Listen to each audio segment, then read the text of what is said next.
All right, and we are back like a heart attack. It is the third Thursday already in January. Oh my gosh, I cannot wait for January to be over. We're starting with the weather because that is definitely the hot topic of the day. And oh my, okay, so the weather right now outside is 78 and sunny in Miami, but not Metro Detroit. All right, here's what this looks like here, guys. And this to me is just some craziness. Um, Okay, I'm gonna move this up the screen a little bit. All right, so here's what we got coming down the pipe. We've got like this polar vortex thing with exploding trees happening and everything else, all this nonsense. It is literally going to be 0 degrees tomorrow, and that's not the wind chill. It is going to be 0 on Friday. It's going to be -7 with the wind chill, and we're already seeing a whole ton of school closings happening right now in real time, and the list is being updated. So I'm going to pull up the list, but the list that I would use is the Fox 2 list. That's the most updated one. Also, because I'm a little partial to Fox 2 News because they have me on all the time, talk about real estate, do a real estate segment a couple times a month or once a month. But that said, I'm going to bring that list up in a second. First, as always, I want to start with where y'all coming in from. Are you in Michigan? Are you outside of Michigan? Are you in Southeast Michigan? Are you Detroiters? Are you Metro Detroiters? Are you in Florida? Where are you laughing at me from Florida right now? Because I got to go out in this cold after this live to get home. Where are you coming in from? Let's see what we got in the comments. Okay, I got a Troy, Michigan. All right, so your experience, Jim, you are just as cold as I am. Absolutely. Got a Monroe, Michigan. Okay. Hey, Barbara, stick in because we got a story that is happening in Monroe right now. I don't know if it's cool or not, but it is going to be in Monroe, and I think it's going to be pretty cool. At least I got to try it once. We got a Monroe story for the first time ever on this live. So definitely stick in. All right, where else we coming in from? Got a Lansing, Michigan. All right, where our lawmakers are. Awesome, awesome. I mean, probably should have mentioned that, but whatever. And there's going to be governor's race is heating up. We know that. Love to hear more about what's going on in Lansing right now. Where else? Where else are we coming in from, guys? Oh, got a Northwest Chicago. Nice, nice. I appreciate you. Chicago is kind of like the sister city of Detroit, little sister, because Detroit rocks. All right, I'm going to keep on going. So we've got that whole polar vortex thing going on, which is crazy. Of course, we've got a 0 degree forecasted for tomorrow, literally 0 without the wind chill. It's going to be -7 with the wind chill. And we've got a whole ton of school closings, which I'm going to get to right away because I want to note one thing on these school closings. Let's bring that up on the screen. Hold tight with me, guys. This is going to be really fun. Let's do that. Let's go to that one. We're going to add in. Let's share screen. And as always, guys, I go to my friends at Fox 2 when I'm looking at school closings. Why? Because they have me on their show from time to time. And I really appreciate that. Okay, guys. So here is the entire list of school closings, which right now is literally massive. Massive. I'm talking like the majority of Metro Detroit is closed. So if you've got kids and you're wondering whether or not they're going to school tomorrow, I'm going to tell you right now, they're not going to school. With one exception. With one exception. I want to put up here. Let me bring this one up on the screen here. Yeah, it's still not on there. Okay. The University of Detroit High School, U of D, go Cubs, men for others. So that is my alma mater. That is the high school that I hail from. I was fortunate enough to go there as a kid, and these kids, these Jesuit priests are a little on the tough side. They're telling these kids they got to get in and they got to lock in and get to school tomorrow. And I think that's hilarious. I mean, Notre Dame Prep's on here, Catholic Central's on here, Orchard Lake St. Mary, Roper School, DCD, Detroit Country Day, University Prep and Design. Literally Royal Oak is on here, Novi is on here, Northville, like there are so many different districts that are on here. Yet for school closings, U of D Jesuit has decided to remain open and force those kids to go out there in that cold weather. And I love that so much. I just think that that's hilarious. All right, we're going to be getting to our next story here in just a minute, which is actually a big one. So this one's been in the works for about 2 years now. Let me remove that, add that. This is actually really cool, or at least I think it's really cool. But then again, it's for the kids. It's for the kids. There we go. Now let's get this up on the screen. All right, guys. After 2 long years of duking it out, we finally have a bipartisan bill that's going to ban cell phone usage in public schools. Now, what does this look like? So there are actually 2 different bans going. So the first ban is you can't use it during instructional hours. So guess what? Eyes up front, eyes up front. No looking at the phones anymore. Teachers are loving this, by the way. A poll of teachers resoundingly over 90% said that they would love to ban during instruction, but not necessarily ban cell phones in school in general. So the second bill bans them from the school premises. Which will probably not get passed. That was an older bill, not going to go, but is expected to hit Whitmer's desk. It's got one more vote to go, but it was voted 34-1 in favor of banning cell phones and cell phone usage during class instruction. Now, this one's a very tight bill. So a number of school districts have already done the ban. Ann Arbor is a very notable one that put that in place, have already done the ban. But this would actually make it a requirement. Now, school districts will have the option to make it more strict if they want to. So they can actually say, okay, not only do we want to ban cell phones from the classrooms themselves as far as using them, but you won't be able to take them out of your locker maybe, or you won't be able to even bring them on site maybe. Now, this is a good thing and a bad thing. So there are proponents for not bringing them onto the campuses, onto the school campuses, and there are proponents saying that we need them on the campuses in some form, right? And that it's okay to have a cell phone maybe in a bag, because if something happens, like the tragedy in Oxford as an example, it would be good to have cell phones readily present and available. Now, it's expected that the teachers will have some form of communication to be able to call police or do whatever they need to do. But the going thought is that the more cell phones that there are at least available, the faster the response and the reaction time. So that's kind of the con measure of that. So the very first bill back in 2023 was, we're going to just ban them altogether from the school campuses. So that's actually been scaled back. There's a little bit of pork in it as well, but that's been scaled back to, okay, you just can't use them during instruction time, which I think is just fine. What do you guys think? Throw it in the comments if you think that's going far enough or not going as far as it should. Honestly, let's be real. I didn't have a cell phone growing up, but then again, I grew up in the 90s. Like, we drank water out of the hose. We were out until, the street lights came on. Like, it was a different time. It was a different era. Anyway. So let us not forget that cell phones do reduce the amount of information that students are taking in. And then as well, one of the other studies that came out is by banning cell phones in schools, it's also, so one of the issues with cell phones, especially Instagram and TikTok and social media, is it's greatly reducing the attention span of people, because it's all quick dopamine hits. Okay.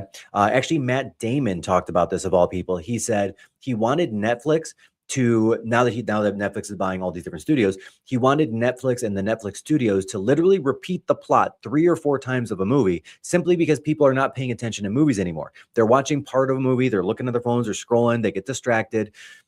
It all plays into it together. So I think that's a good thing.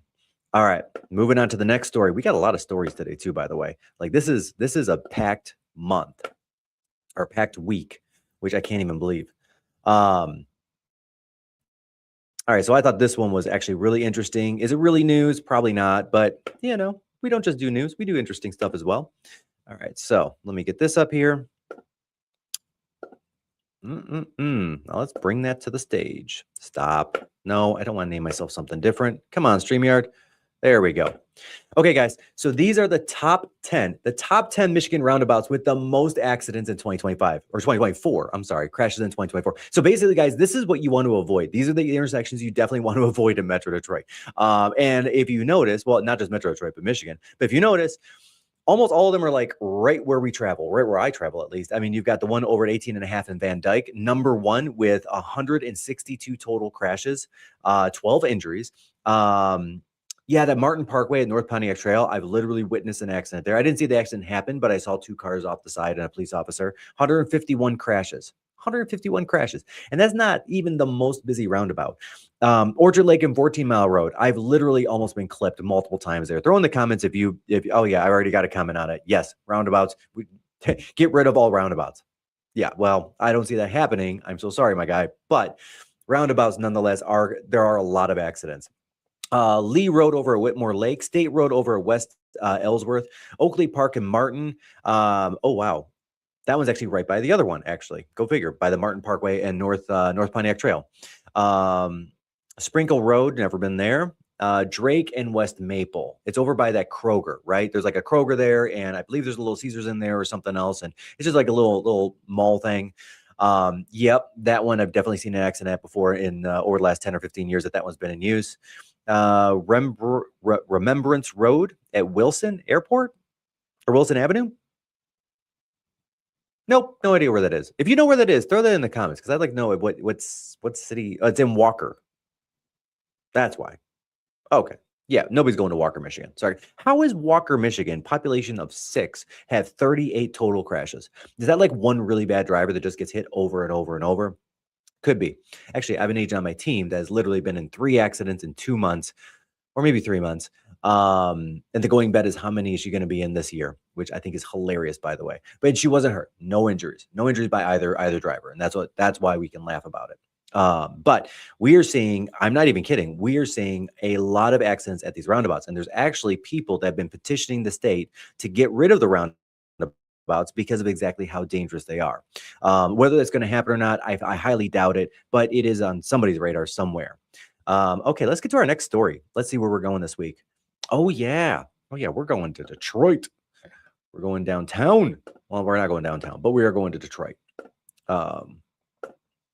Let's see. Nope. Come on. Share screen. This is actually, I think, a good story and a positive sign for the city of Detroit. Okay, let's bring it up. Mary Sheffield is coming out swinging with her initiatives and the changes she wants to make to the city and the good that she wants to try to do to the city. So a couple of things is she did run as a Democrat, just like Mayor Dugan did, and she is departing from his platform. Now, she mentioned it. She said it several times where she's not trying to undermine the previous mayor. She's not trying to say that he did anything wrong or bad, but that he was very, very focused on numerical metrics like growing the population of Detroit and how many billions of dollars were being spent there as far as economic impact, which is not, those are not bad metrics when you're rebuilding a city. But then a lot of Detroiters feel like they've been left behind. If you're one of those, throw that in the chat. If you feel like you've been left behind with the previous administration, in the previous city council, and just over the last 10 or 12 years, where you feel like, okay, the focus has 100% been on downtown, but the neighborhoods around downtown or outside of downtown have kind of been left by the city government, and not a lot of improvement has happened. Now, there are some neighborhoods that have really bounced back. Palmer Park, or Palmer Woods, University District, Bagley Community, Rosedale, Woodmont, Grandmont, Boston Edison. But there are some like Trinity that just kind of stagnated, right? And a lot of residents are feeling that. So one of the initiatives that she's trying to do is bring more city services, more infrastructure, and more improvements outside of downtown, including things like grocery stores and shopping areas, like high quality ones. So that's one of the initiatives to try to increase how well people are living outside of downtown, which is interesting because that has not been the conversation for the last 12 years. I'm not knocking the previous mayor. I'm a huge fan of the previous mayor of Detroit. I just think it's very cool that she's trying to encompass the city as a whole instead of just working on a section. That said, that section needed to happen first. We needed people to get back into Detroit and spending money at places like Little Caesars Arena, at places like Comerica Park, or the restaurants, or the shopping downtown, bringing in Gucci and Le Labo, a Nike store. All those places needed to happen because you need to bring revenue and tax dollars in. Then you can start working you can start working on the rest of the city. So Detroit, and I don't know if you guys were aware, I mentioned on my live last week, had a $105 million surplus, which is very cool. It is out of the last 13 years, 11 of them, there has been an actual surplus, which is amazing and astounding because it wasn't that long ago under Mayor Bing, we were headed straight to bankruptcy. Literally, like bonds are being called due by bondholders, 500 million of them. If you guys remember, Mayor Bing actually had the DIA appraised and valued in the case that they would have to liquidate the art and sell it to pay back the bonds. And that was the wake up call the city needed. Mayor Bing really wasn't going to actually do anything around the DIA as far as selling it. But it was a wake-up call that both Detroit and Metro Detroit and frankly Lansing needed to say these are exactly how dire the straits are and the immediate improvement and the median bipartisan support we need for our city. And frankly, guys, it worked.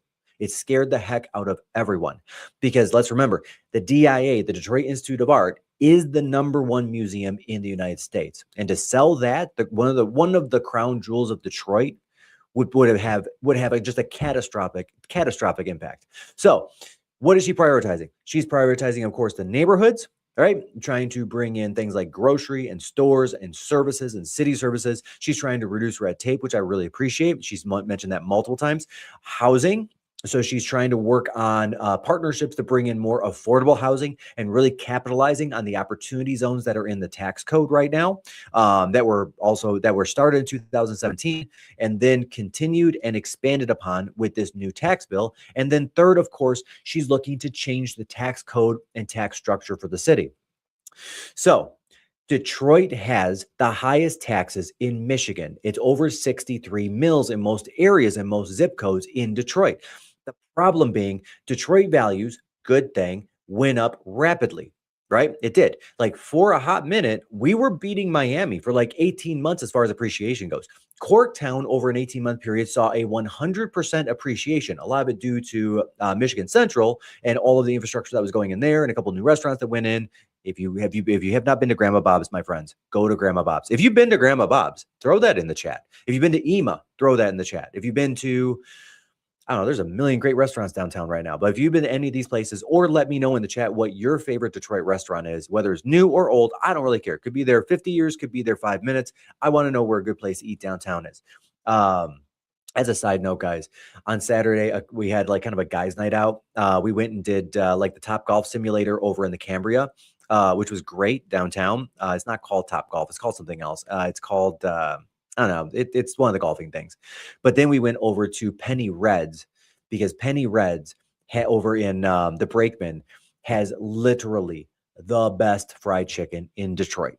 And if you say otherwise, I will fight you right now. I will give you my address. It is literally the best. If you haven't had it, get there and try it. I got a burger as well as the wings, of course. The mac and cheese, stellar. Anyway, so the tax changes that she's trying to bring about has some issues. So you can do so much with changing the tax that the city charges on property taxes, but the greater bulk of the tax rolls up to the state level and then goes back into the city by means of schools. So there needs to be actual legislation passed by Lansing, and then it's got to go to the voters so that places that people are feeling like they're getting way overcharged for taxes because it's an antiquated tax code.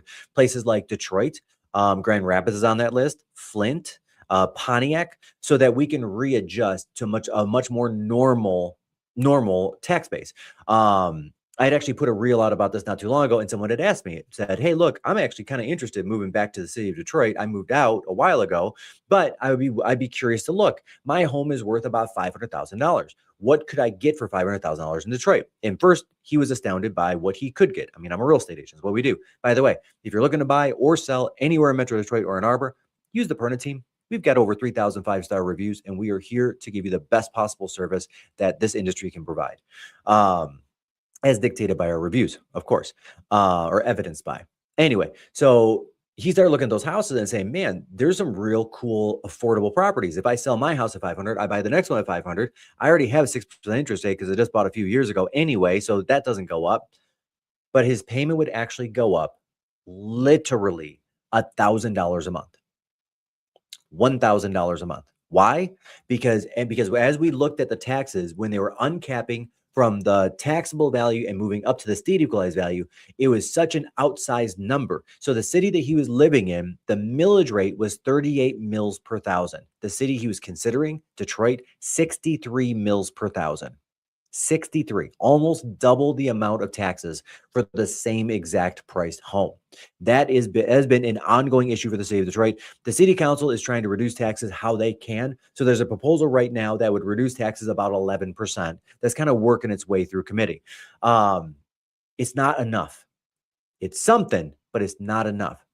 Another idea that's been floated, and one that I think would actually be good, is they're considering a 1% sales tax in the city, which would raise about $75 million to offset even more tax changes or even a tax credit if Lansing fails to act. Which I'm not saying that is going to fail to act or not. I'm just saying if it fails to act. Again, I don't comment on politics. I never take a side. I go straight down the middle because I'm just talking straight facts. right? I don't believe in conspiracy theories. I don't do any of that stuff because facts are facts, and that's just how it is, right? Comment if you believe facts are facts. Ooh, I got a comment on there. Detroit taxes are fine. Be well. Thank you. You also be well. I appreciate you. I appreciate you. Thank you, Carla. And stick in. We got some cool stuff coming up. One thing I want to note is there was and I didn't pull up any footage on this. I did a reel on it, and I also did a very long YouTube video on it, as well as a blog post. And I did an email warning to people. So there was a couple that had bought in Detroit, in Corktown, in 2023. They bought a duplex, and the duplex was owned by the same person for about 30 years. They paid $450,000. And their thought was, we love the city. We want to move back up from Florida. And when we do, we're going to move into Detroit proper. They got whacked with a $20,000 tax bill. I'm going to say that again. They got whacked with a $20,000 tax bill. The previous taxes on that home was $3,500 a year. It rose up to $20,000. That's a $16,500 raise in taxes when the taxable value reset to the state equalized value. That's $1,375 per month. Unexpected that the tax bill went up. That's craziness. Like, most people expect, okay, because the taxes are going to adjust, I might see $100 shift, maybe a $200 shift per month in my mortgage statement when the taxes adjust, right? Because they adjust once every 6 months in Michigan now, not just once a year, actually twice a year. And that was due to the 2008 recession. But no one was expecting $16,500, not on that house. $20,000 tax bill for a $450,000 house. I believe it's egregious. Yeah. Okay. That's a great comment. I love that. So that is sales tax on top of the income tax and the property tax. That sounds like a losing formula. That's really interesting. And I really love that comment. I appreciate it. I think personally, the income tax in Detroit needs to go away. I think it's antiquated. I understand why it's there. Several major cities in the U.S. have it. I personally believe it to be antiquated, and that needs to be looked at as well. I think if we can use the $75 million from the potential sales tax, the 1% sales tax, to offset the property tax decrease so we can get property taxes in line. I'm not saying raise it, but do nothing with it. I'm saying raise one a little bit and lower the rest. Because what we have right now is we have a lot of commerce and a lot of shopping and a lot of spending and a lot of dining and a lot of hoteling from people outside the city. Right. So there are a lot of people that will go down for a Lions game, but then drive back up to Birmingham. There are a lot of people that will go down for a Tigers game and get back out to Novi. There are a lot of people that go down and eat at the great restaurants and go to Campus Martius and skate and do all the things, but then they drive back to their low tax area like Livonia. Right. I'm not saying that Livonia is low taxes. I mean, taxes are taxes. I believe we're all paying too much, but I think I would be in favor, and please comment your thoughts, guys. I would be in favor of a 1% tax because I think that would affect more people outside the city that are coming in for fun, which is a choice. If we can lower the property tax, which is not a choice right now, it's something that's forced. Oh, that's not bad. Okay, cool. So this was do a downtown sales tax only if that's possible. Actually, that is possible because you can get down to the zip code with taxes. So okay, here's what's interesting. So New York does this, and London does this, where you have a drive tax. So when you drive into a certain part of London or you drive into a certain part of New York, your car gets picked up, the license plate gets picked up, and you get a charge. I forgot what the charge is called. If anybody remembers it, let me know. But the technology is there that it happens, and it's a congestion charge. That's what it's called. The concept behind it is New York and certain areas, and London especially the Mayfair area, is so congested. If they throw a tax on it, then it becomes more of a choice. I can choose to drive there, or I can use the underground, right? Public transit. And if I use the underground, then I'm not taxed. If I choose to drive there, then great. That's my choice, right? Or I can park just outside the area and then walk in, because London is also a very walkable city, and so is New York. So yes, that's a great comment where if they can do just a certain area, you are able to section out, let's call it Corktown, Midtown, downtown. Yeah, let's just say those three areas just as the example for now. But you can section out those areas, or you can do something like what Las Vegas does and does like a hotel tax, or what some of the other places do and just do a restaurant tax, right? And even though it would reduce the impact of what you can bring in, even at 75 million, maybe that gets reduced to 40 million in revenue for the city. It's still something to offset taxes. That's a great comment. I love that. That's such a great idea. Actually, you know what? I know you're on as unlisted, so I'm just going to call you unlisted. I'm so sorry. I usually try to call people by their first name. I'm actually going to write that down. And then after this, I am going to write, and yes, I have written president's letters. I've written governor's letters. I've written mayor's letters. I'm actually going to write a mayor to Mary Sheffield's office and deliver your idea to her. If I have your permission to do it, of course. Thank you. Thank you for that comment. I love that. Okay, we're going to move on to our next headline. What is up next? I don't even remember. I got so off pace and just winded. Oh, that's right. That's right. I keep on getting off track as I do. But I love it so much because I always want to take these things where you guys want to go. So I really, really love the comments. And thank you for that. I appreciate you. And keep them coming. Thank you again, Unlisted. Okay, let's see what we got next. Yes. Okay, so this is actually, I think, pretty cool. It's also kind of crazy. There it is. $9 million home sold for $800,000. Detroit's largest house at 35,000 square feet finally sold. And if you guys saw pictures of the inside of this thing, it is a train wreck. Like HVAC is gone. There are walls missing. There's plumbing missing. But this is actually a really cool house over in Palmer Woods. It's actually really interesting. Let me see if I get there's the photo. Okay, so this thing is 35,000 square feet. If I remember right, it's like 15 bedrooms, 15 bathrooms. The thing's a monster. A monster. Can't imagine what the taxes are going to be on this one. Actually, I'm going to look that up and bring that back next week for you guys. But it's an out-of-town tech guy who has done 3 tech startups at this point that bought the property. He wants to renovate it because he loves the city of Detroit. He wants to showcase its beauty, and he's doing it through renovating this amazing 35,000 square foot house. It was also previously owned by the Archdiocese of Detroit. So the bishop used to live there. I don't know why the bishop would need a house like that, but I don't know. Catholic Church is Catholic Church, and I'm Catholic, so I can make those comments. If you ain't Catholic, get out of here. No, I'm kidding. I'm kidding. Anyway, yes, I could throw rocks at my own religion. That's okay. And then number 2, John Sally owned this. So John Sally, the Pistons, former bad boy, had bought it in 1989, and he owned it for a number of years. Okay, anybody that's watching, throw me a comment if you watched either the first or the second championship game when they were the bad boys. And I'm talking back to back. If you know it, you know. Throw that in there. Thank you so much. So this is an amazing historical property. People have been thinking about knocking it down because it's been vacant for so long. Nobody knew what to do with it. But there he is. Kelvin Lee, 35, grew up in West Bloomfield, graduated from U of M, then left for Austin, Texas to do tech startups, coming back to Detroit and bringing a company with him, which is very cool because that also means jobs. I think this is so cool that people are coming back and pouring into the city. I think that's amazing. I just want to know what those taxes are going to be.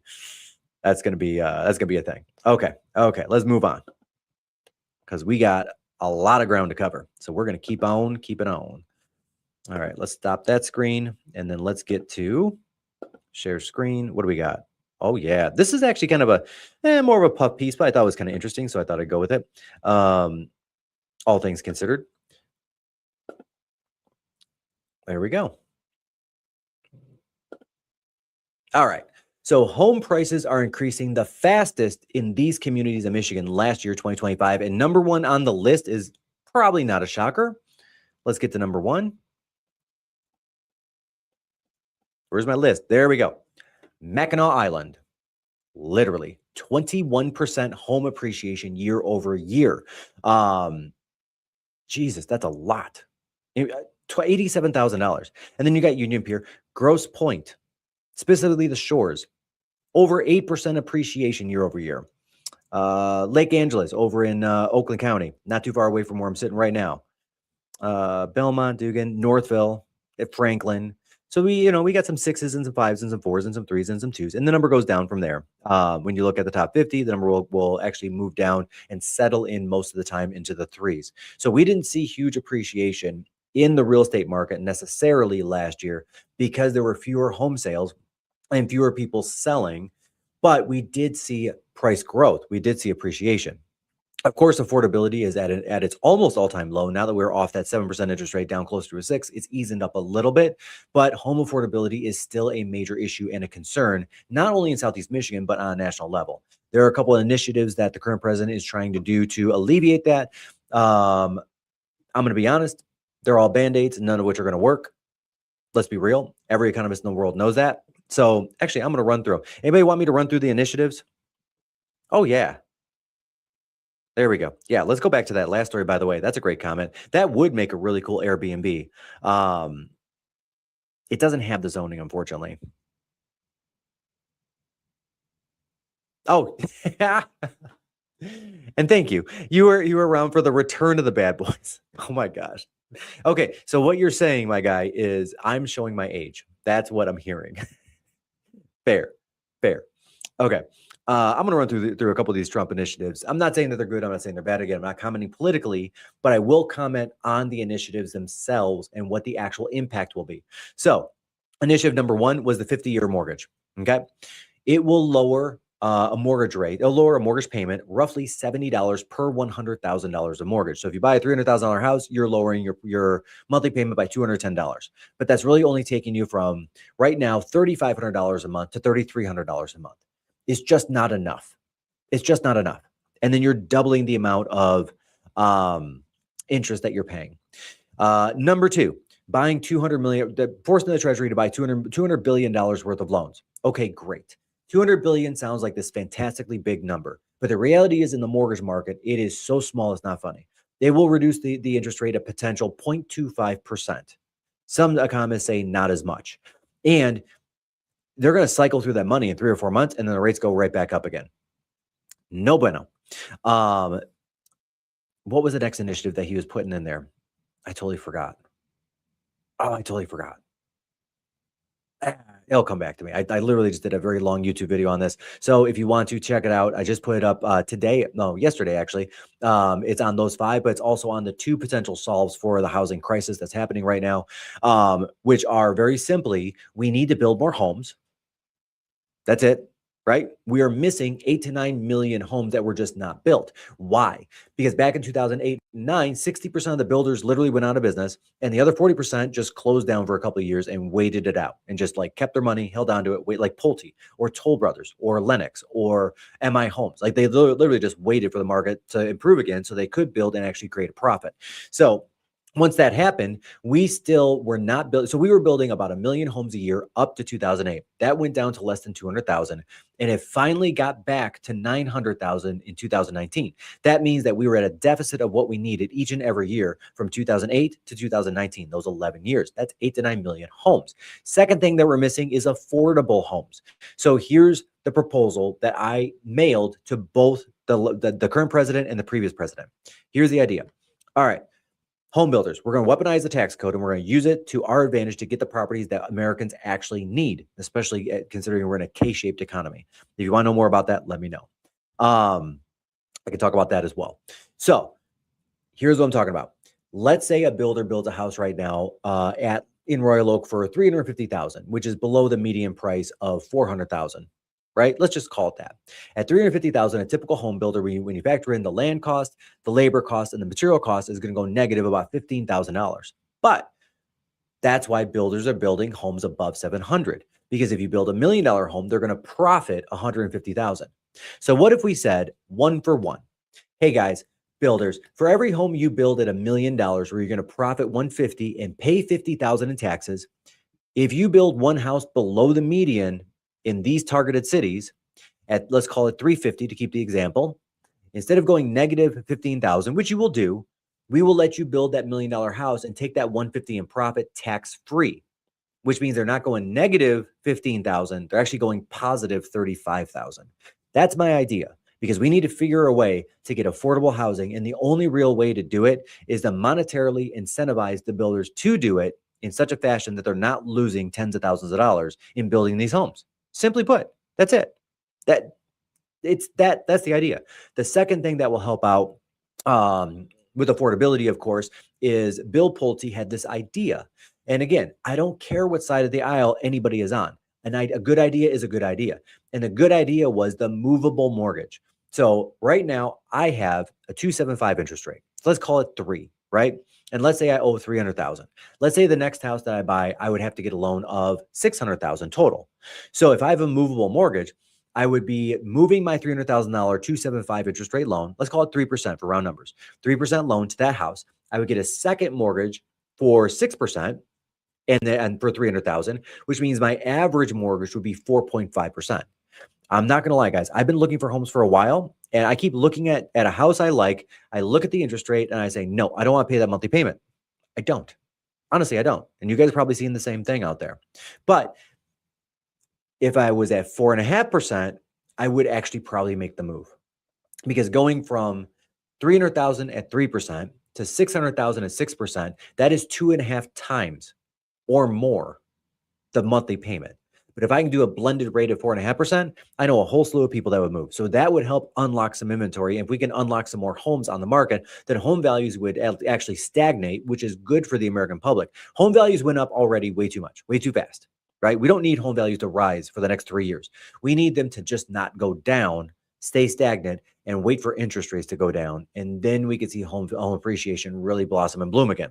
And again, tell me if I'm wrong, guys. Tell me if these are crackpot ideas. I'm open to any and all feedback. I got a thick skin. All right.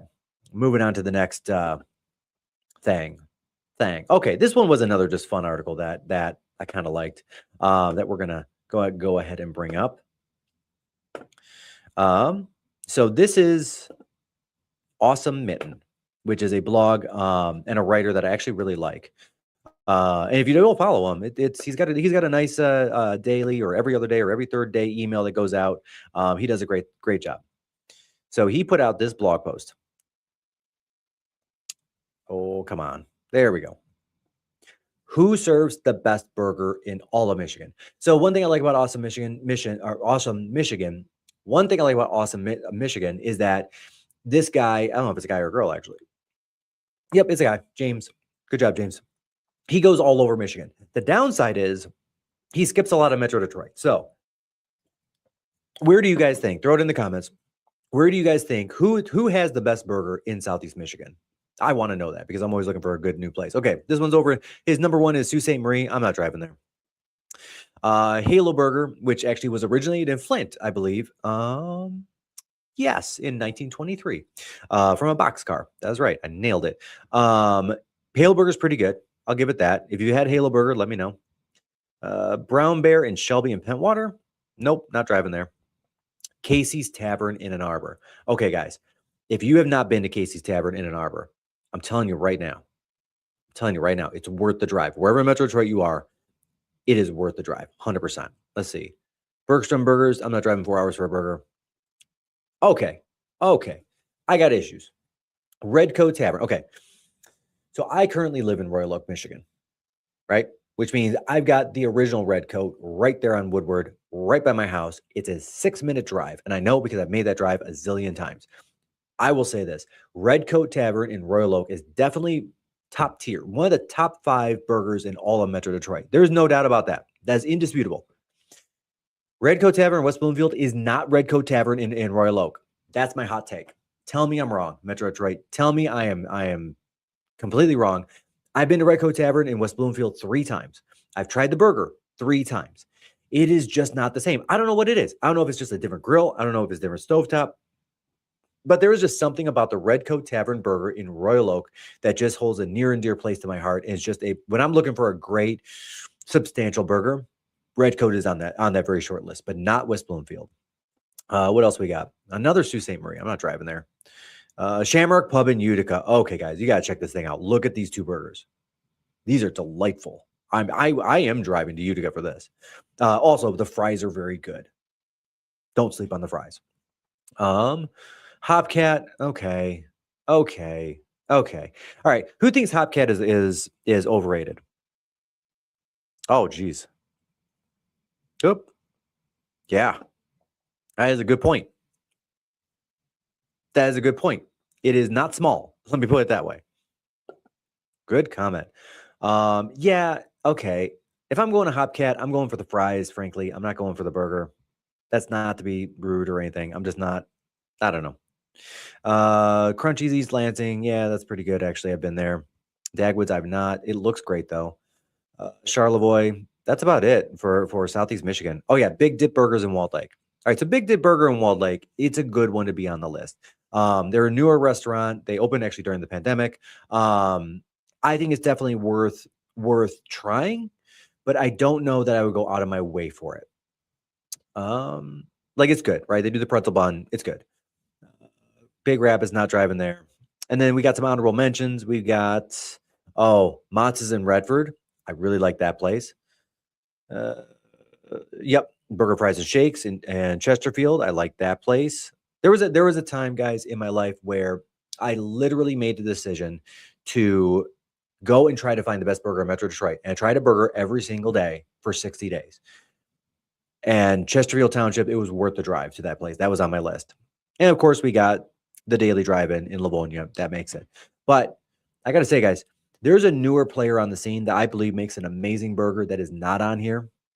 And that is Bell Bistro in Birmingham. So Bell Bistro's owners, the original owners were, well, their original restaurant is Adelina in Detroit, which made Italian Restaurant of the Year 2 years ago. And frankly, they did a great job with the Italian. It's great Italian. It's not overpriced. It's not like super luxe pricey like Aurora Italiana over in West Bloomfield or anything like that. I think it's a fair price for very good food. Then they opened their second concept, which was Bell Bistro. I'm actually moving this onto the screen as we go. There we go. Because I got another story to get to. Because I'm moving slow tonight. There we go. Let's get that up there. Come on, share. There we go. So Bell Bistro put out this smash burger that is, I don't know why, but it is just absolutely delightful. It is, in my opinion, the best smash burger going right now on the Woodward corridor. And that's saying something because there are a ton of smash burgers out there. I mean, like, okay, there's some great new establishments that have come up, like Red and the Wolf and Clausen. Their food is amazing. They've got this short rib on the menu that is great. They do have a smash burger. It's very good. I will still go to Bell Bistro over it. Same thing with the Great Dane in Royal Oak. The Great Dane in Royal Oak, by the way, is a fantastic restaurant. I did a reel on it. They do a great job, but I'm still driving to Bell Bistro just for the smash burger, 100%. That's all I'm saying. Yep. Okay. Well, let's bring up our next headline here. So the James Beard semifinalists have finally been announced. And there are 6 of them here in Michigan, 1 in Traverse City, but the other 5 are here, which is very cool. And I love this so much. I love that we're growing our restaurant scene because part of bringing back a city is bringing back its food. Tell me I'm wrong, guys. So we've got 6 of them. We've got the one in the Siren Hotel, which I can never pronounce the name of, Barshinen. I don't know how to pronounce that, but I'm doing my best. We've got Echelon Kitchen in Ann Arbor, which did a great job. Actually, they took a photo of it, put it in this article. Look at that. I love the clean, sleek, almost modern Italian-y look. It's a great design, great aesthetic, but even more important, the food and the chef is fantastic. It's worth the drive for that. Even if you do carry out, it's worth the drive for that. And we got some other ones, including Ladder 4 Wine Bar, which is very good. Barda in Detroit, which is very good. And again, Modern Bird in Traverse City, which again is very good. I did eat there when I was visiting last year, but again, I just don't want to drive 4 hours for food. And there we go. Yeah. Oh yeah, and Post Boy in New Buffalo, which is on the other side of the state. Yeah, that's another one that I have not been to, but I would love to get to. I probably should get to at some point in time, but have not yet. But yeah, let me know if you guys have tried any of these or any of the former James Beard finalists or semifinalists or winners. My favorite semifinalist was and is Mike Ransom's EMA, right? And there's 4 locations. Well, technically 3, but we'll get to it. So you've got EMA in Corktown, which took over Gold Cash Gold across from Michigan Central, which I love, and I love the aesthetic of that place. You've got the one in Midtown, which is another sit-down EMA. Next door to that EMA in Midtown, you've got Super Crisp. So he took his spices and made kind of like a fried chicken place and a burger place, and it is delightful. There aren't very many tables. It does get busy. A lot of times you got to do a carry out, but it's worth it. And then of course you've got EMA up in Madison Heights, which by the way, if you want a fried chicken sandwich and you want a real sit down, that's the one you go to because they have a chicken sandwich on that menu that's not in Midtown and not in Corktown. Can you tell I'm a foodie? Just a little bit. Just a little bit. Okay. Continuing on because we got more restaurant news coming up. All right. So we're going to stop that share. Why? Because everybody loves to eat. And you got to eat somewhere. Okay. This one's going to be really cool. Actually, there's finally like this has been anticipated for a while.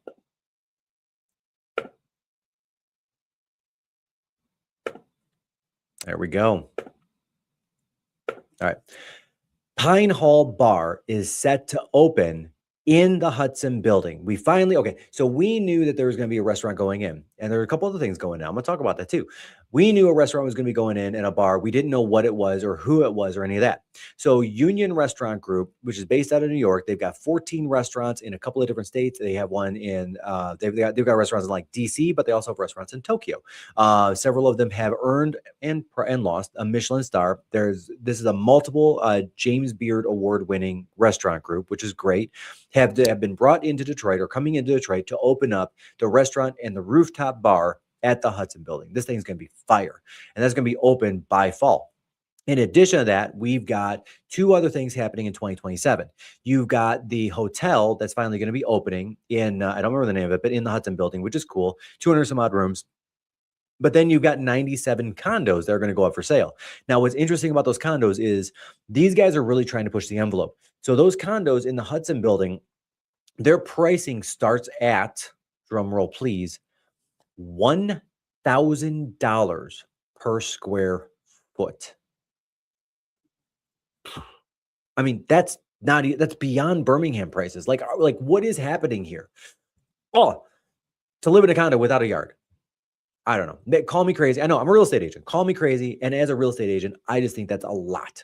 But tell me I'm wrong if you think 1,000 square feet is that's $1 million for 1,000 square foot condo. Mind is blown. But they're going to try it and they're going to work on it. But most importantly, this bar, which is going to be called Pine Hall, which is a nod to Hudson's, is going to be opening. Oh, there's the rooftop right there. It's going to be opening this year, and I think it's going to be very cool. It is definitely a place I want to try out. Definitely a place I'm going to want to try to get in the grand opening of. Yep, there we go. New York City, Boston, Washington D.C., Tokyo. So he's opened. So this company has opened, and this guy has opened multiple award-winning establishments, and he's coming into Detroit to do yet another what he hopes is going to be an award-winning establishment. And my guy, full faith in you that you're going to make it happen. Truly. Okay, let's move on because we got stuff to do. I don't even know what time it is. Oh, we are moving slow. Okay, this is pretty cool.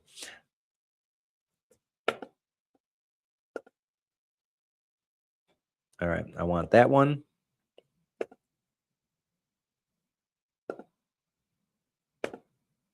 There it is.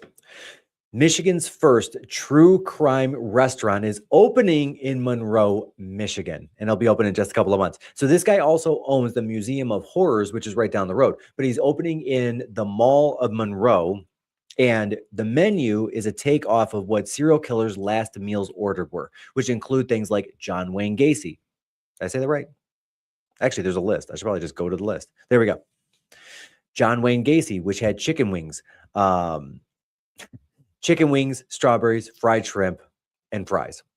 Ted Bundy, Parmesan steak loaded with steak fries. I'm not kidding. So this guy has had a passion for the arcane or the morbid or whatever you want to call it, hence the Museum of Horrors.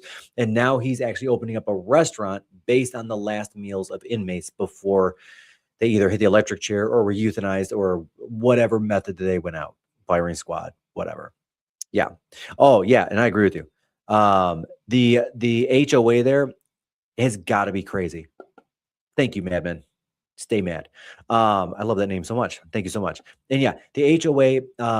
So they don't have an exact. That's great. I'm going to go backwards just a little bit because I missed that comment. I'm so sorry about that. The HOA is proposed to be between $900 and $1,500 per month. That is $10,000 to $18,000 per year. I think that's nuts. But that again, that's just me. I don't think so. A state senator hopeful who will be running for his dad's seat, which actually covers the Hudson building, had called me and we had this conversation last week. And he said, "Hey, what are some of the issues going on with the city that you're seeing that I should be helping because you were doing so much reporting on it?" And I said, "Hey, man, are you aware that the 313 Park apartment building is under Chapter 11 bankruptcy protection right now?" And he said, no, I didn't. And that's within his district. And it's just not a commonly known thing. It's just something that I happen to know because I watch all these things. So the 313 Park building, which is different than the city apartments, which is right down the like 2 blocks over on Washington. The 313 Park building, to get in there is $1,800 a month, and the rents go upwards of $4,000, $4,500. So here's the issue. So Detroit's comeback is the downside is, I don't know, I don't want to say downside, but the economy and the jobs have not quite followed suit. And there was an article about that not too long ago, that even though Detroit's comeback is very strong, a lot of it is driven from the suburbs coming in, but then leaving, because Detroit downtown, the jobs are just not strong enough yet. So my fear with the Hudson building is it will still not be a strong enough, high-paying job growth market that is going to be able to create the people, that create the incomes that will be able to afford the condos in the Hudson building. That's my fear. And that's why I told him, I said, look, we don't need 1,000 square foot condos. We don't need $3,500 a month apartments. We need $1,500 a month apartments, and we need $300,000 houses. So if you're going to do anything, running for state senator, do that. Do that. That's what Detroiters need right now. Second thing they need are good paying jobs inside the city, or just in Metro Detroit in general, really. Anywhere in Metro Detroit. I don't care where.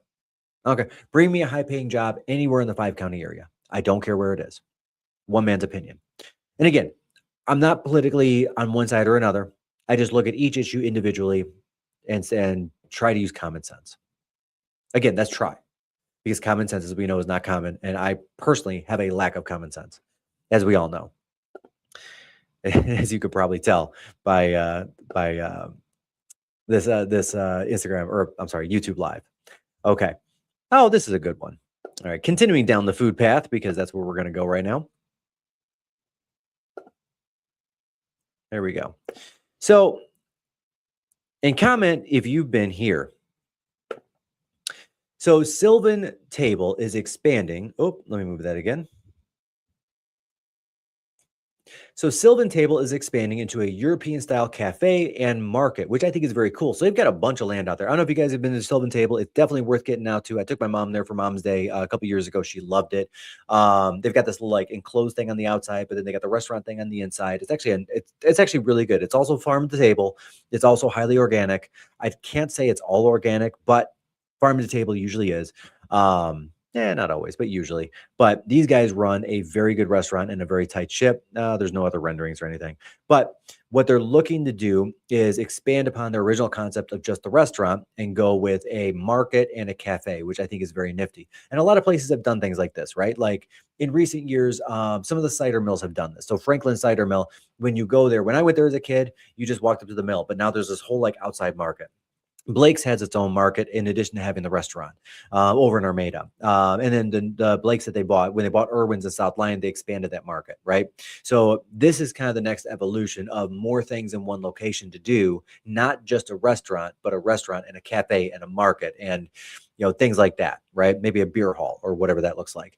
I'm not sure where they're going to go next, but I got to say this. I love that Sylvan Table is thriving because they've got some great food, and I keep forgetting about this place, and I keep forgetting I got to go back there sooner rather than later. And if you've been, then you know what I'm talking about. It's just good food. Okay, moving on. So this is pretty cool.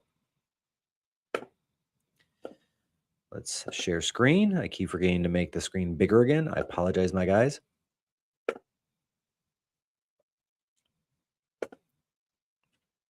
All right, so there's a restaurant here. I'm going to say it's different. There's a $17 million proposed venue in Bloomfield Hills, Michigan that could happen. And it's going in front of city council right now. So this gentleman right here, a very well-known restaurateur here in Metro Detroit, he owns, it's really cool rendering, by the way. Check that out. He owns, come on, there we go. Mex over on Telegraph Road in Bloomfield. He was the savior of Como's in Ferndale. When everybody wanted Como's to come back, he was the guy that bought it and brought it back. And it's actually excellent now. Good pizza, solid outdoors in the summer. If you've been, you've been. He owns Social in Birmingham, which kind of flagged for a while, but is now making a comeback. It's under new management, which is great. I actually went there the other day and did a reel on it with Donnie LB. Much love, Donnie. You are a great reviewer of restaurants. Loved working with you. And then he also owns Bo's over on Is that on Telegraph? Is Bose on Telegraph? My guys, tell me. I believe it's on Telegraph. So Bose, my friends, has the hands down best French dip I have ever experienced in my life. And that I'm not, that's saying something. So when prices of meat rose, like meat prices almost doubled over the last couple of years, right? Over the last 10 years, they actually took it off the menu and they lost almost 50% of their customers. And they came back and said, look, for the quality meat that we were using to bring this back and to bring it back the right way, we would literally have to charge $25 for the sandwich.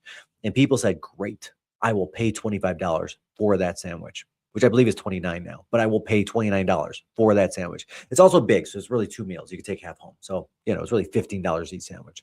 And then he owns a place called the Common Grill over in Chelsea, which is the only one on this list that I haven't been to. But he owns and successfully runs those 5 restaurants. And now he wants to create this bigger venue, which will seat 350 people, 3,000 square feet, or no, 30,000 square feet, 30,000 square feet on 30 acres of undeveloped land over in Bloomfield / kind of on the border of Franklin. So he's looking to make almost like an amphitheater style design. So you could bring in things like bands to the venue or live entertainment or things like that. And the area is really missing something like this that could be rented out or could be done. That's not like Meadowbrook Hall, which is just way too big for a lot of events and way too big for a lot of acts that come into town, right? There's just not a great small size venue spot in Metro Detroit right now. And he's looking to fix that. I just thought this was really cool. Plus, I really like the rendering, and I like that they kind of went into the ground amphitheater style, so that up above, there will be like a stage. Basically, is what he's making it. I thought that was pretty cool, guys. I hope you did too. And then we've got another grand opening happening. Let's get that on the screen. I keep forgetting to go back. There you go. Yep, there's me all over the screen, not just part of the screen. And on Sunday, there we go.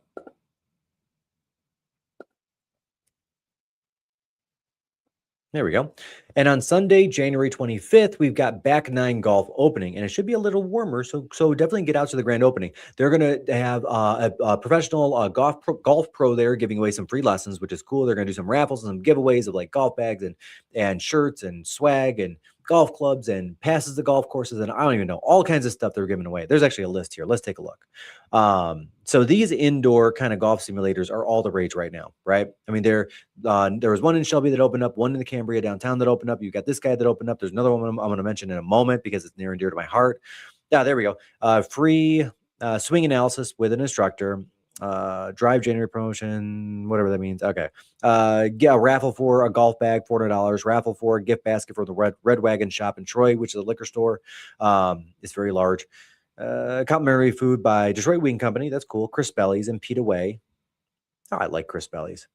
Yeah. So there's all kinds of stuff that's going to be happening there, right? You can get a personalized locker. Now, that said, let's not overshadow that, in my opinion, one of the best simulators in Metro Detroit is also Paddle and Par, which is a newer establishment over in Franklin.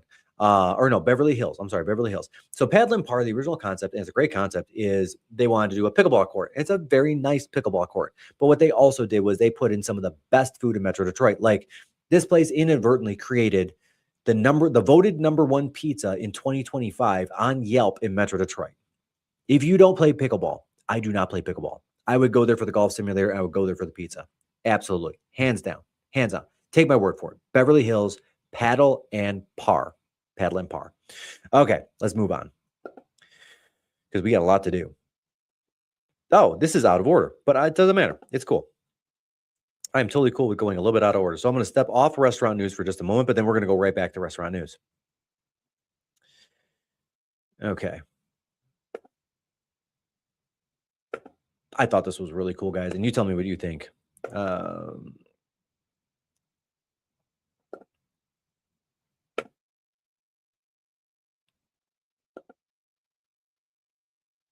There we go.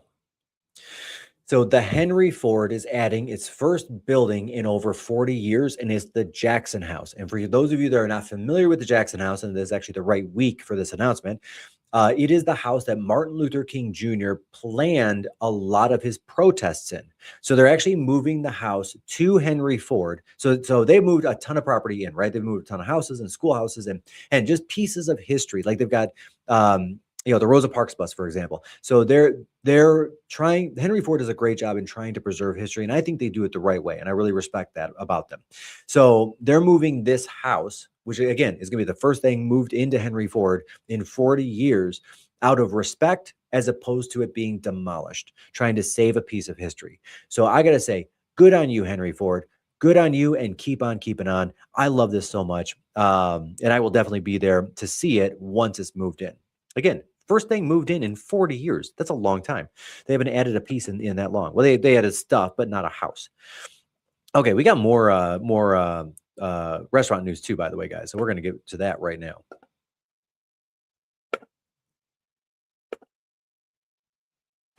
Yeah, there's a lot happening in restaurants in Metro Detroit lately, by the way, as you could probably tell.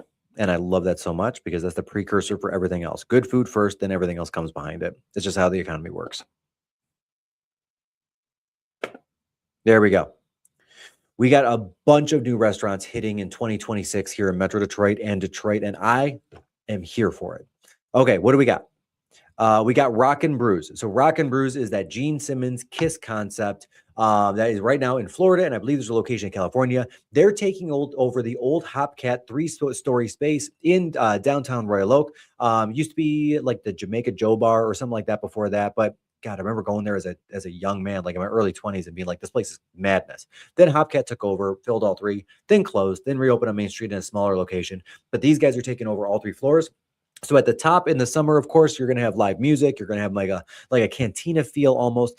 And this is not like a Hard Rock hotel, which obviously that concept didn't work out as well as it could. This is more nodding to, frankly, Kiss more than anybody else. But it's a cool concept. I've heard good things from people that have been to the one out of state. Actually, the people that are bringing it to Michigan are Michiganders. Tony Yesbeck among them, that are bringing it in from out of state because they actually went to the one in Florida and they were so impressed with it. Remains to be seen whether or not this is going to be fun or not. Cardone, which is in Sylvan Lake, which is going to be opening this spring, which is that European style bakery that Sylvan Table is adding on. I forgot to mention that. They're adding on a bakery as well as a European market and cafe. This is cool. Hunabar over in Ann Arbor. Not familiar with this one at all. No idea what the concept even is. Lola's Taco Bar. Okay, guys, this place is good. I went the day after it opened. So Lola's, which is new to Metro Detroit, this is a Michelin award-winning chef that decided to go to Grosse Pointe to open a taco bar. Literally, a Michelin award-winning chef opening a taco bar here in Metro Detroit. And again, guys, we got good food finally coming back into Metro Detroit. Definitely get to this place if you have the opportunity to. It is worth it. If you have to drive. If you have to take an Uber, take an Uber. If you have to take, well, I was going to say city bus, but I would not necessarily take a city bus. Medusa over in Midtown is finally going to open, which I'm really excited about. It's kind of gotten an Italian flair to it. Slow's Barbecue in Berkeley finally opened. I have been. It was good. And tell me, guys, in the comments, what is your favorite barbecue in Metro Detroit? I'm going to tell you mine at the end of this section. I want to know where good barbecue is, because I've got 2 barbecue spots in Michigan that I will 100% drive to any day of the week. Because I do love good barbecue. And then as well, we've got Motor City Brewing Works, which is pausing operation on February 8th. They've got some renovating and some updating they want to be doing. And then as well, they're experiencing a little bit of a slow period. So that's it there. So there's our restaurant roundup. Do I have more restaurant roundups? No, we're moving on to the next thing. Cool. Okay. Before we move on to the next thing, I will say this. My 2 favorite barbecue places is not Bad Brad's. I like Bad Brad's. I respect Bad Brad's. It's a great brand. They're doing a great job. I go to Livonia location. I take my parents. They live in Farmington Hills. The Woodpile in Clawson. I believe they opened a spot in Madison Heights. I don't remember. Haven't been there. Woodpile in Clawson. Worth the drive. And Sparks Barbecue in Traverse City. And he started out as a food truck, then opened up a permanent stand, and then he actually moved to a bank that wasn't there anymore. There's a vault and everything in downtown Traverse City. That place is legit. It is literally the best barbecue I've had in Michigan ever. And I say Michigan because I had barbecue in other states. And there is barbecue in other states that's better than barbecue in Michigan, obviously. Okay, we got to bring up this next one. So what is going to be next? Ooh, you are next. Share screen. And continuing the wins for Metro Detroit, especially as far as shopping goes. I got a couple of those. There we go. So Metro Detroit is now the proud owner of one Cartier. Now, I'm actually shocked they didn't open in downtown Detroit because Gucci did and several other brands did, and that seems to be the fashionable thing. Apple moved to downtown Detroit. Tim Cook was there at the grand opening, but Cartier did move a boutique into Somerset, which when you see things like this happen, it means that they believe in the economy of the area and that there's money here to be spent, which is good. Because if people have disposable income, that means they are spending money, which means the economy is growing. So when you see Cartier's open, actually, it's Cartier's and Gucci's specifically. If you see Cartier's, Gucci's, and Apple stores, when you see those things open, it means that there is a lot of money in the economy, or at least that's what these brands economists believe. So when I see a Cartier, like when I see somebody like this open up, I see a positive future outlook for the economy.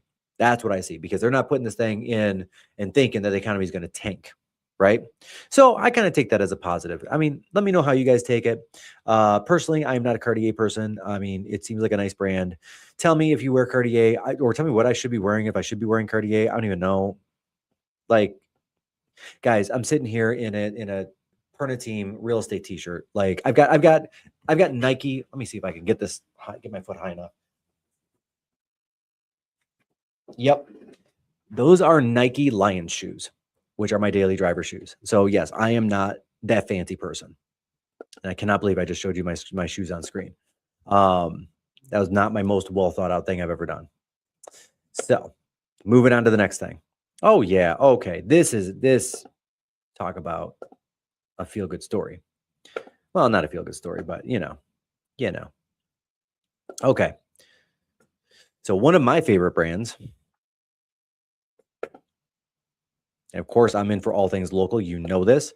Born in Detroit is moved to a larger space. They are actually doing so well, which I love that so much, because this is a locally owned, it's two dudes that own it, locally owned brand. And I love that so much. I try to support local as much as I can. So I support like Colin Detroit's clothing brand. I support, any of the local that I can.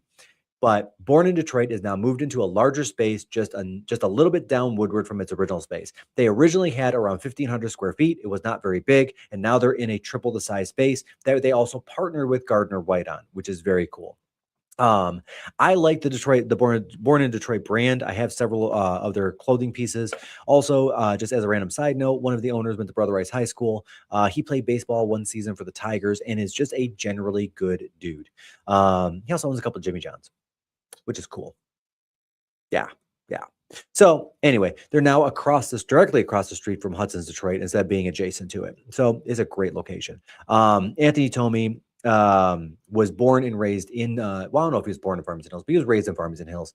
And he's been a fast friend for a very long time. And I really like supporting him because I feel like he supports the local economy and he supports a lot of local charities as well. And I respect that so much. So thank you, Anthony, and cheers to all your success. And I will be back in your store. And I hope that your family is still there working at the store, because I really enjoyed so much meeting them and actually having them help me pick out the clothes that I wear on a daily, weekly, monthly basis. Thank you. Okay, moving on. Oh yeah, what's next? Oh, this is cool.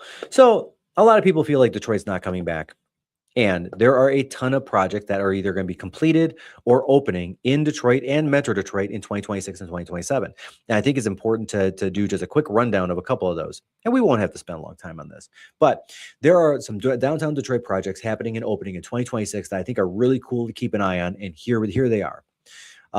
So we got some parks and some public spaces. Okay, Monroe Streetscape Project 2026. Honestly, I'm not as excited about that one. The Second Avenue extension, I think, will be really nice. I think it's a pretty major addition, and it is. It's a $103 million project funded by Detroit's regional Convention Facility Authority. That was a lot of words for whatever. The development of Cadillac Square, which is really Cosm, which is going to open in 2027. This I'm really excited about. So if you don't know, there's a Cosm that's going to be coming into Detroit. We are their next location, which is cool. I believe we're their 6th location. We actually beat out Atlanta for the next location. And it's like it's not a theater. It's like a stadium, right? But it's all enclosed, and it's all LEDs, and it's all TVs, and it's like being on the field during a Lions game, basically. Let me put it that way. So you can go and watch some of your favorite sports and feel like you're actually there. It's going to hold around 1,500 people. There's going to be 3 spaces inside of it: the main space, a side bar space, and then an outside upper patio. This thing is actually really cool, and they have actually started to break ground. We've got the Detroit City Football Club field is also approved and it's coming in 2027. So they spent a couple of years buying this land and buying different plots to be able to get the parking right and the stadium right and all of those things. So we're actually going to have the Detroit City Football Club have a real world-class field, which they do not have right now. That's pretty cool. And yes. Wait, what is this one? Okay, that's a fair point. All right, so Lola's is a little bit different than Mexican Town. I will put it that way. Okay, we're regressing because I missed some stuff. So Mexican Town, like if we're gonna go to Social Micos, 100%. I might even throw in whatever the one is that I cannot remember the name of, where it's this couple and one's Italian and one's Mexican, and so they kind of fuse the menu together. They're both chefs. That place is really good. I cannot remember the name of it, but it's in Southwest. Worth going to. Yeah, no, he's got his competition out for him in Mexican Town. Oh, and Taco Way, which opened up over there as well, is very good. I did a review on that. I was actually pleasantly surprised. The owner's great, by the way. But I think he's going more for like a Vecino style, where it's like an elevated Mexican. So not really a Mexican Town type thing, which if you haven't been, I think I do like Vecino. And yes, Texas is definitely where the good barbecue is. And if you haven't been, go to the Salt Lick. And I'm not talking about the salt lick that they sell in the airport, because they do. Like when you're in the Austin airport, there is a salt lick there. That is not the one. The actual Salt Lick is like 40 minutes outside of Austin. You're actually going into a dry county to go to the original Salt Lick. So going up to the county line, there's like 8 liquor stores, so you can buy whatever you want to buy. Now they can serve you your own drinks. So whatever you bring with you at the Salt Lick, the original one, they can serve it back to you. But they cannot sell it to you because it's a dry county. So if you want a beer or something, pick up a 6-pack or whatever. I don't know, whatever you want to do, whatever that looks like at the county line, and then drive it in, and then you give it to them and they'll serve it back to you cold or whatever. Right? Good call on Texas barbecue. I love that. I love that so much. Okay, Detroit City football field. We've got the Gordie Howe International Bridge opening anywhere between, let's call it January and December, because this thing's been pushed back a couple of times. But what's interesting about this also is that they are now eclipsed 29 million man hours building this thing. It is a monster. This thing was also like 40 years in the making, by the way, because of course, Maddie Maroon, who owns and revenues from the Ambassador Bridge, kept on trying to shut this thing down and kept politicking and kept trying to donate to various senators and Congress people's campaigns. Why? Because he wanted the bottleneck on his bridge so he can get all those revenues. Now, what's interesting also about this bridge is people don't know this, but Canada actually footed the entire bill for the bridge. They did.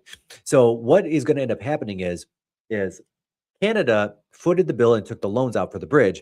So they're going to be revenuing. They're going to be taking in all of the tolls until they're paid back, right? Which will probably take 8 or 10 years estimated. And then once that happens, then they're going to split the profit between the Canada side and the US side. So I thought that was actually really interesting when I found out. Michigan Central multimodal facility. So that's happening. The Bell, there's some other stuff happening. Yep. The Detroit Edition Hotel. That's what it is. And the residences. That's right.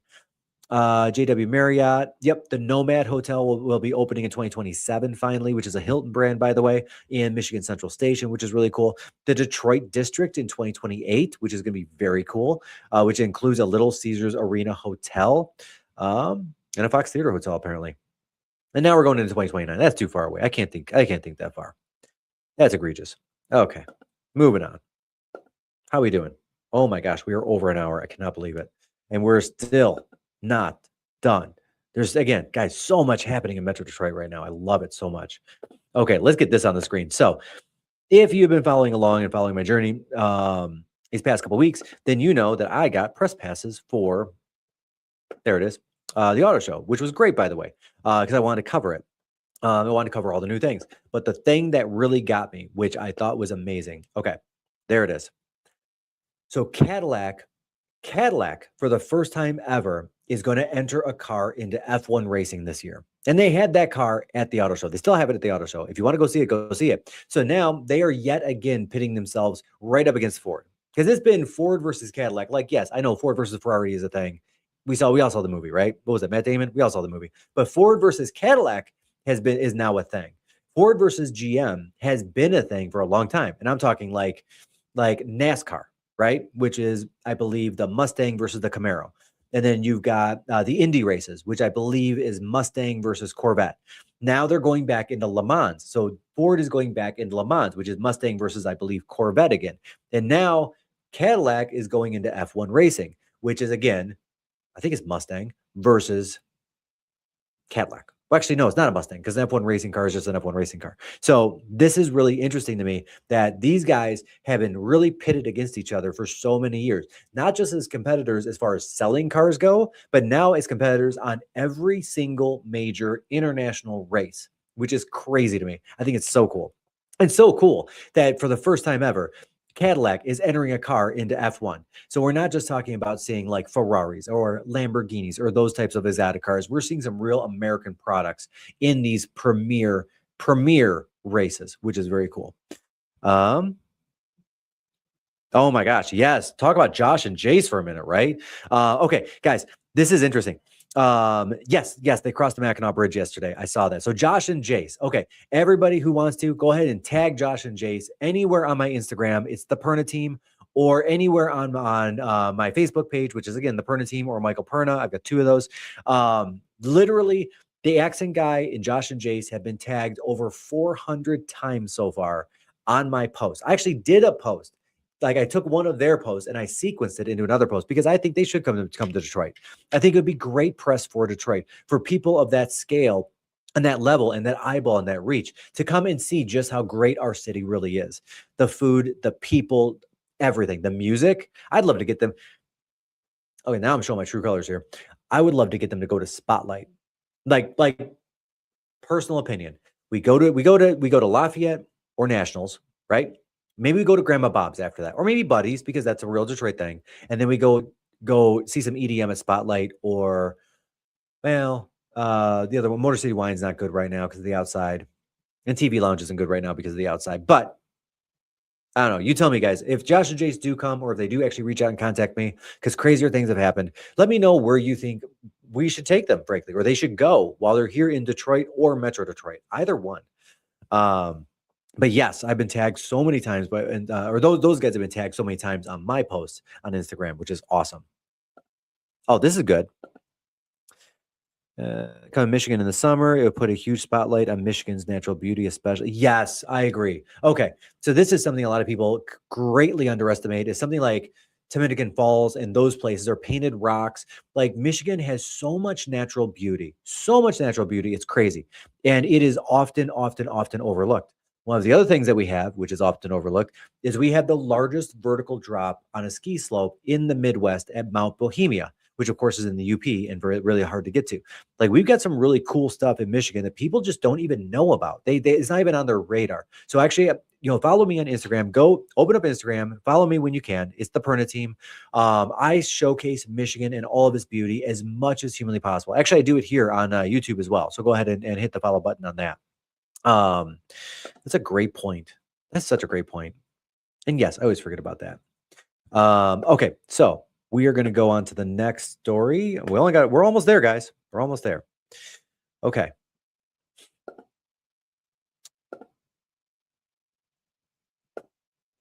There we go. All right. So Lincoln headquarters is moving into Michigan Central Station. Now, the story tomorrow, of course, is going to be Lincoln headquarters is moving out of Michigan Central Station, because let's be real, in the last 25 years, they've moved 4 times. They moved to Irvine, California, then back to Dearborn, then to the Glass House, then out of the Glass House. Actually, this is move number 5, and then number 5 into Michigan Central Station. There's going to be 55 upper tier Lincoln people working in Michigan Central, which is cool. I guess they figured they had to do something with the space because Ford originally had acquired that property and a couple of the properties for their EV campus, right? They wanted to really do their engineering and their testing of their electric vehicles here. But now that they've stepped away from their EV platform and they're concentrating more on either hybrid or gas powered vehicles, which is a very big thing at the auto show this year, by the way. They have all this empty space. So now the Glass House is gone. They're consolidating some of Lincoln and some of the other executives into Michigan Central, which I think is actually pretty cool. It's probably the right move. They got the real estate. They might as well do it. They don't need to go rent from somebody else, right? Yeah, it was a quick hit story. There's a lot of Ford going on this week, guys. Ford is in the news. So let's keep on keeping on. I might have another Ford story. Yes, I do. Yes, I do. There we go. 3 cheers for Ford Motor. There we go. Okay. So, it went down the screen. There we go. There we go. So Ford Motor is in, there we go. So Ford Motor is in Saudi Arabia right now, testing its skills against international brands for off-roading. These guys want to dominate, and you can tell at the auto show by the Bronco. These guys, there are more Broncos than any other kind of Ford at the auto show right now, and they even have its own section. So Jeep has its obligatory section where you can get in the Jeep and ride around the thing, go up the thing, go down the thing, go through the thing.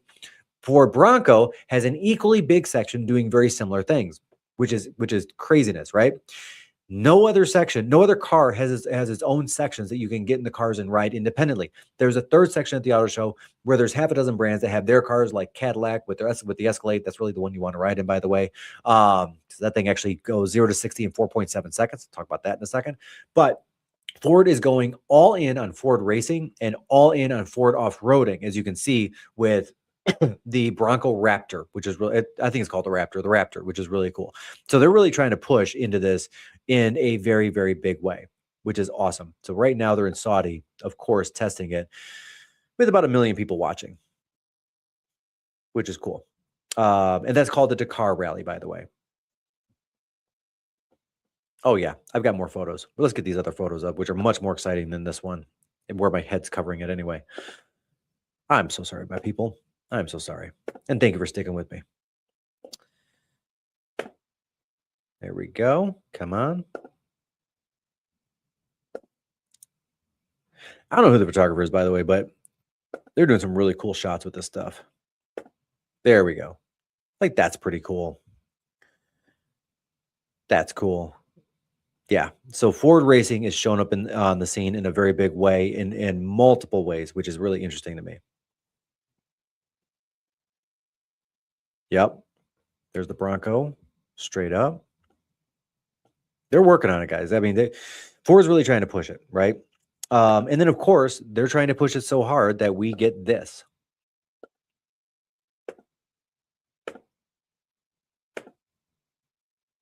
There we go.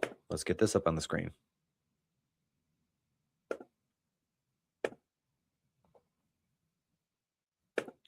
Boom. Oh, wait. Boom. Haha.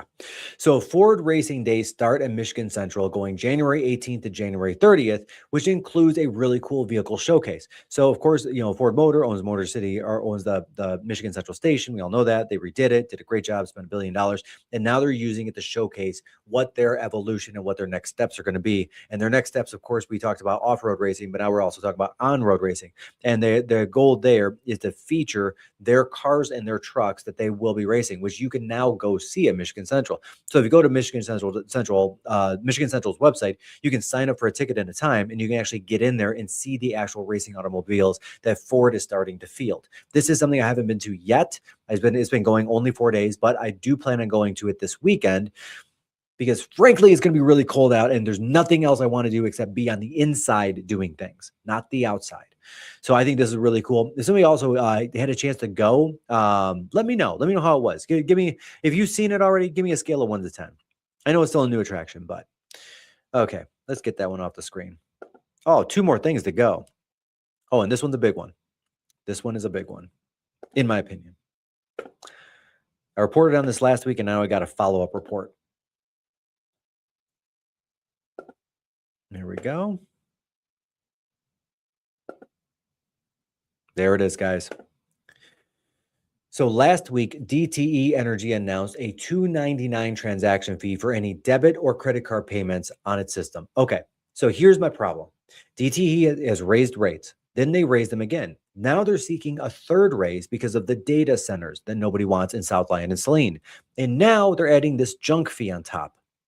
Where does it stop, DTE? Where does it stop? When do you stop putting your executives in private planes and flying them up to Traverse City? And yes, that is a real thing that happened during an audit. How many millions of dollars are you going to squander of my money and everybody watching this live until you take some accountability? Maybe do that first and then tack on some credit card fees if you're really that broke. And yes, I'm opinionated on this. And yes, there is a petition to try to stop this. I have signed it online. I encourage everyone to Google DTE petition and sign it online, because that, if we don't speak out, this will just continue to happen. Look at that, $2.99 a month. So they want to charge us basically an extra $36. Really, guys? Really, bro? Come on. DTE has said the new charge does not benefit the utility. Think I buy that? I mean, how many millions of people are on DTE Energy that use credit cards and debit cards? And you know what? Let's do some math. Let's do this math. Let's say that right now there are about 3.8 million people in Metro Detroit. Let's just call it, maybe a little more than that. Let's say that, actually, let me Google this. I want to know exactly how they're not benefiting. How many households are there in Metro Detroit? 1.7 million households. Okay. 1.7. I'm going to round down 1.77, but I'm going to round down to 1.7.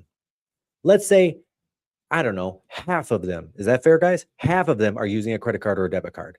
So that's 3.4 million households. No, I'm sorry. Divided by 2, not multiplied by 2. That's 850,000 households. Multiplied by 2.99. So that's 2.5 million. Per month. Per month. 2.541 million. So that's $30 million over the course of a year that DTE will not apparently be benefiting from, that they're taking in. Okay, DTE. Go tell that top story to somebody else. We're done hearing it in Metro Detroit.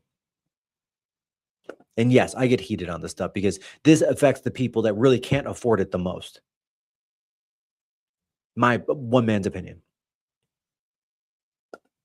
Okay. Let's move on to the last story, because that one's a happier story. Because I end this thing as I always end this thing, and that is what the heck are we going to do here in Metro Detroit this weekend? Come on. There we go.